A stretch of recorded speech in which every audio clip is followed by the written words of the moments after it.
श्री कृष्ण लीला। बहुत काली अंधेरी रात थी, होने वाली कुछ बात थी। कैद में थे वासुदेव, देवी देव की भी साथ थी। कृष्ण का हुआ जन्म हर्षित हुआ बहुत मन, सारे बंधनों से मुक्त हो गए, सब द्वारपाल भी सो गए। फिर एक टोकरी में डाल सर पर रखे बाल, गोपाल हो न जाए कहीं भोर। वासुदेव चले गोकुल की ओर, रास्ते में यमुना देवी पाँव छूने को आतुर बड़ी। छूकर पाँव कान्हा का तब कहीं जाकर शांत पड़ी। गोकुल गांव पहुँच कर तब यशोदा नंदन कहलाए, दिल का टुकड़ा अपना देकर योग माया को ले आए। तभी द्वारपाल जाग गए, संदेशा कंस को दे दिया।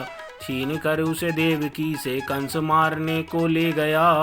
कंस ने जो पटका उसको योग माया क्रोधित हुई। कंस तू तो मरेगा, अब आकाशवाणी तब हुई। नंद के घर जश्न हुआ, ढोल बाजा बजने लगा। गोद में ले सारे लोग देते बार बार दुआ। माता यशोदा का वो लाला सबसे अच्छा भोला भाला। कभी गोद में वो खेले, कभी पालकी में झपकी ले ले। कंस सोच रहा किसको भेजे मारने नन्हे गोपाल को। उसने फिर संदेशा भेजा पूतना विकराल को।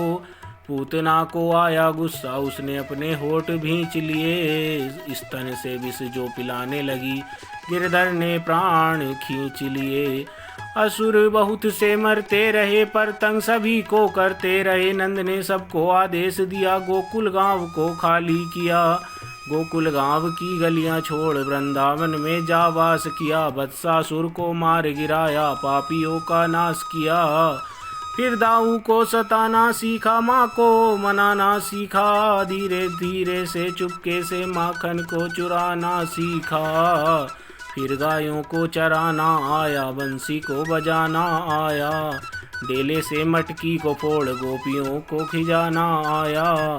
ग्वाल बाल संगी सखा सबका ख्याल रखना सीखा। दोस्तों को बांटते सब माखन, माटी स्वाद भी चखना सीखा।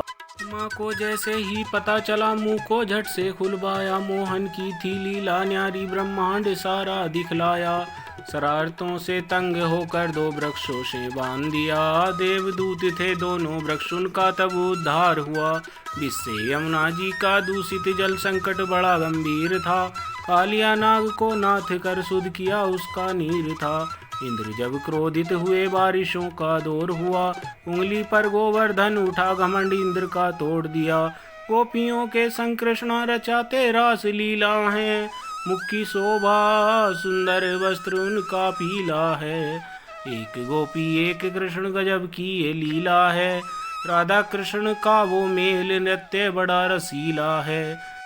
अक्रूर के साथ मथुरा जाने को तैयार हुए हैं। जल के भीतर देखा तब माने, ये तो ईश्वर का अवतार हुए हैं। कंस के धोबी से कपड़े मंगवा कर फिर श्रृंगार किया। कंस की सभा में 4 पहलवानों का संहार किया। कंस को एहसास हुआ विपदा आन पड़ी भारी। कृष्णा और बलराम बोले, कंस अब आ गई तेरी बारी। चाणूर और मुष्टिक ढेर हुए, कंस का भी विनाश हुआ। उग्रसेन को छुड़वाया, राज तिलक तब खास हुआ। देवकी और वासुदेव कारागार में पड़े मिले। दोनों पुत्रों को देख चेहरे उनके खिल उठे। संदीपनी के आश्रम में विद्या वो लेने गए। 64 कलाओं में निपुण वो तब हो गए। समझाने गए थे गोपियों को, उद्धव ब्रज में खो गए। संवाद गोपियों से करके पानी पानी तब हो गए। जरासंध से जो भागे, रण छोर फंस गए। द्वारिकाधीश बनकर द्वारिका में ही बस गए। श्यामंतक मणि की खातिर जामवंत जी से युद्ध किया। तब पुत्री जामवंती का कृष्ण से विवाह किया। शिशुपाल गाली देता देता 100 की गिनती पार हुआ। गिरधर ने सुदर्शन से तब शीश उसका तार लिया। रुक्मणी ने पत्र भेज कर कृष्ण को बुलवाया वहाँ। रुक्मणी का हरण किया, शादी का मंडप था जहाँ। था गरीब दोस्त सुदामा, सत्कार उसका ऐसा किया। 2 मुट्ठी दाने खाकर महल उसको दे दिया। कुंती पुत्र 5 पांडव कृष्ण को बहुत मानते थे। ईश्वर का रूप है ये वो ही पहचानते थे। कौरवों ने धोखे से जब चीर हरण था किया, द्रौपदी की लाज रखी वस्त्र अपना था दिया। युद्ध कुरुक्षेत्र का था वो बड़े बड़े महारथी, जिसमें पांडवों के साथ कृष्ण अर्जुन के बने सारथी। जिसमें अर्जुन को ज्ञान दिया गीता उपदेश का, दिव्य रूप दिखलाया ब्रह्मा विष्णु और महेश का। गांधारी माता का जो श्राप था यदुवंश को खा गया, अंधेरा सा उस श्राप का द्वारिका पर छा गया।